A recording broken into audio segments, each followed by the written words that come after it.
Hi, நம்ம இன்னைக்கு lemon rice செய்ய போகிறோம். அதுக்கு தேவையான ஐட்டம்ஸ்லாம் நம்ம பிளேட்டில் டெக்கரேட் பண்ணி நீட்டாக வச்சுருக்கோம். ஃபஸ்ட்டு ஆயிலை நல்லா ஹீட் பண்ணிக்கோங்க ஒரு பேனில்.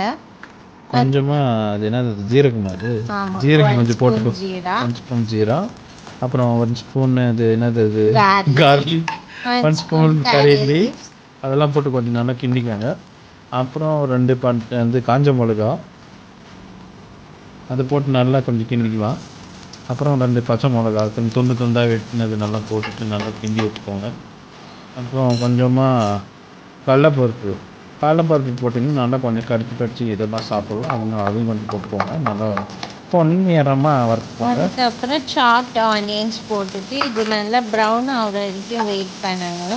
நல்லா கொஞ்சம் கூட லைட்டாக மேலே ஒரு லேயர் எண்ணெய் ஆட் பண்ணி நல்லா ப்ரௌனிஷ்லாம் நல்லா கொதிக்க விட்டிங்கன்னா நல்லா அப்படியே அழகாக பிரியாணி கேட்குற மாதிரி ஒரு நல்ல பொன்னிறமான வெங்காயம். ஆனால் நம்ம இன்னைக்கு பிரியாணி செய்யலை, ஸோ சரி கலக்க ஆட் பண்ணிக்கோங்க. அதுக்கப்புறமா கொஞ்சம் முந்திரி இதையும் நல்லா கொஞ்சம் ரோஸ்ட் ஆகிற மாதிரி ஃப்ரை பண்ணிக்கோங்க. நம்ம செய்ய போகிறது lemon rice, so lemon add பண்ணிக்கோங்க தேவையான அளவு. இல்லைன்னா நான் 1 லெமன் போட்டிருக்கேன், ஃபுல்லாக 1.5 லெமன் போட்டிருக்கேன் ஆக்சுவலாக.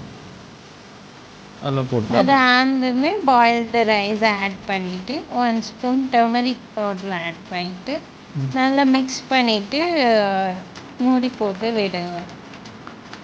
வாவ், நல்ல டேஸ்டியான லெமன் ரைஸ் ரெடி. நல்லா நீங்கள் காலையில் ஹெல்த்தியாக இதை நீங்கள் சாப்பிடலாம். நல்ல டேஸ்டியான சமையலுக்கு சப்ஸ்கிரைப் டு ஜோஃபி கிச்சன்.